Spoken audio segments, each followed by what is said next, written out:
Assalamualaikum warahmatullahi wabarakatuh.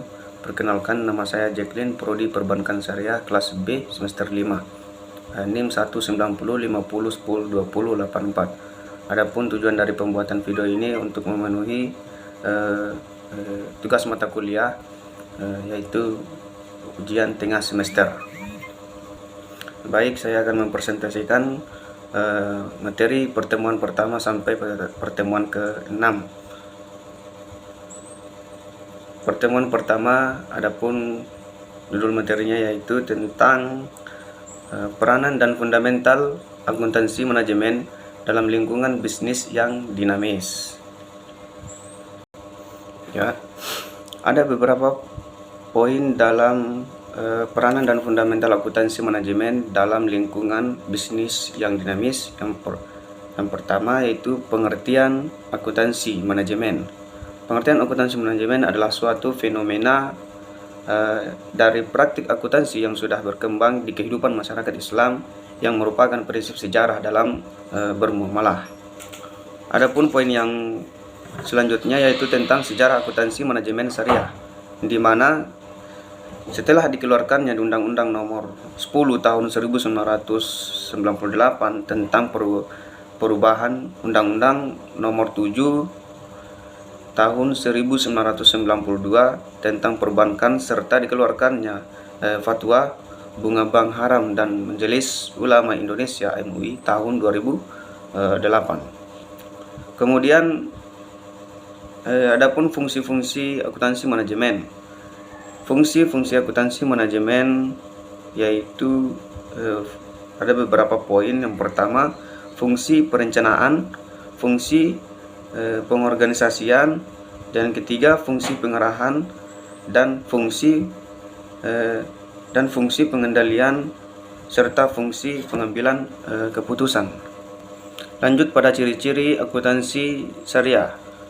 Salah satunya yaitu adalah pemakai utama yang terdiri dari manajer organisasi pada berbagai tingkatan seperti manajer produksi, keuangan, pemasaran, dan sebagainya. Ya, lanjut pada poin terakhir yaitu tentang peran akuntansi manajemen syariah.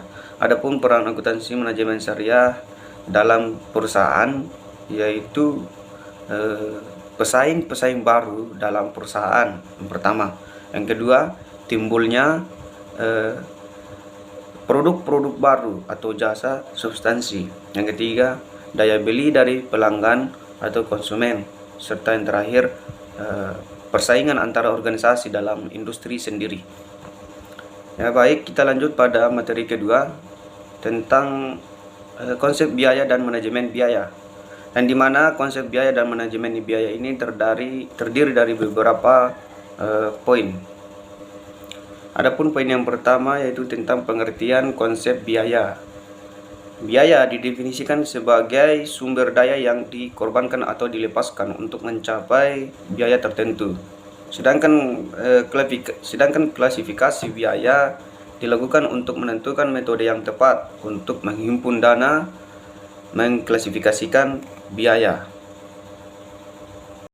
Di dalam mengklasifikasikan biaya ada beberapa objek yang perlu diperhatikan. Yang pertama, objek pengguna. Yang kedua, fungsi pokok perusahaan. Ketiga, hubungan biaya dengan suatu yang dibiayai. Keempat, hubungan biaya dengan volume kegiatan. Dan yang kelima, atas dasar waktu. Serta yang keenam, hubungan dengan perencanaan, pengendalian, dan pengambilan keputusan. Lanjut poin ketiga yaitu manajemen biaya. Manajemen biaya adalah sistem yang didesain untuk menyediakan informasi bagi manajemen. Kemudian konsep dasar manajemen biaya itu ada 5. Yang pertama, biaya bahan baku langsung dan tidak langsung, biaya tenaga kerja langsung dan tidak langsung, biaya tidak langsung, dan biaya senantiasa serta biaya variabel dan biaya per unit. Adapun fungsi manajemen yaitu sebagai manajemen statistik, perencanaan dan pengambilan keputusan, pengendalian operasional, penyusunan laporan keuangan. Poin yang terakhir yaitu lingkungan bisnis kontemporer dan pengaruhnya terhadap manajemen biaya. Ini terdiri beberapa poin. Yang pertama, meningkatkan kompetisi global. Kedua, kecanggihan teknologi informasi dan pemanfaatan waktu. Dan ketiga, fokus pada pelanggan. Keempat, bentuk baru organisasi manajemen. Kelima, perubahan sosial, politik, dan lingkungan budaya. Baiklah, kita lanjut pada materi ketiga. Adapun judulnya yaitu tentang cost, volume, dan profit, analisis dan perencanaan laba. Adapun poin yang pertama yaitu pengertian cost, value, dan profit analysis. Cost, value, dan profit analysis merupakan alat yang dapat digunakan manajemen untuk mengetahui hubungan antara dengan harga jual, volume penjual, dan biaya terhadap laba. Yang kedua, asumsi analisis biaya volume laba terdiri dari beberapa poin. Yang pertama, harga jual produk yang berkonstan dalam cukupan yang relevan. Yang kedua, biaya bersifat linear.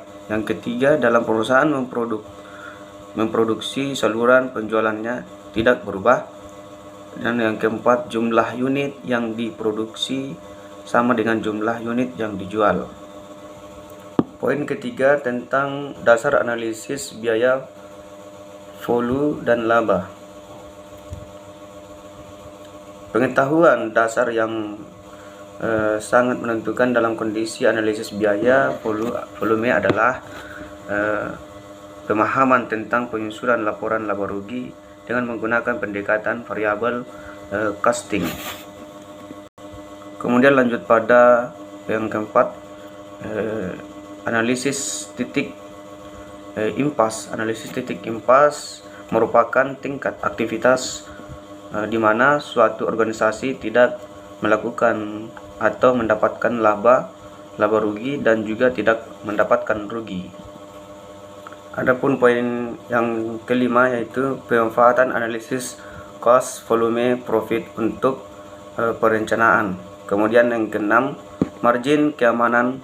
Yang ketujuh, pemilik struktur biaya. Dan yang terakhir adalah perencanaan laba. Kita lanjut pada materi keempat tentang perencanaan laba mutlak produk entity. Pengertian laba. Adapun pengertian laba menurut Supriyono tahun 2000 bulan 7, perencanaan adalah proses untuk menentukan tujuan organisasi yang akan dicapai perusahaan dan mengatur strategi yang akan dilaksanakan. Perencanaan laba memiliki manfaat atau keuntungan.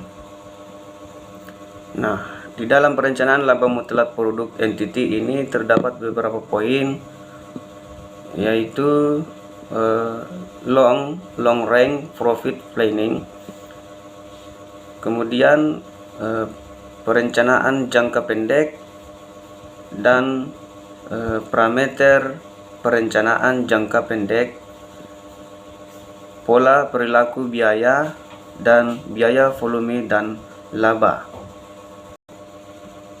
Baiklah, kita lanjut pada materi kelima. Adapun judulnya itu tentang analisis keuangan biaya. Analisis keuangan biaya ini terdiri dari beberapa poin. Yang pertama, pengertian analisis biaya. Analisis biaya adalah analisis semua pengorbanan yang perlu dilakukan untuk suatu proses produksi yang dinyatakan dengan suatu uang dengan harga pasar yang berhak, baik yang sudah ataupun yang akan terjadi. Adapun pengertian perilaku biaya menurut Bustami 2013 nomor 23, perilaku biaya dapat diartikan sebagai perubahan biaya yang terjadi akibat dari aktivitas bisnis. Kemudian poin selanjutnya itu tentang klasifikasi biaya, objek biaya, dan metode untuk memisahkan biaya semi variabel menjadi biaya tetap dan biaya variabel. Kemudian poin terakhir tentang tujuan pemisahan biaya tetap dengan biaya variabel tersebut.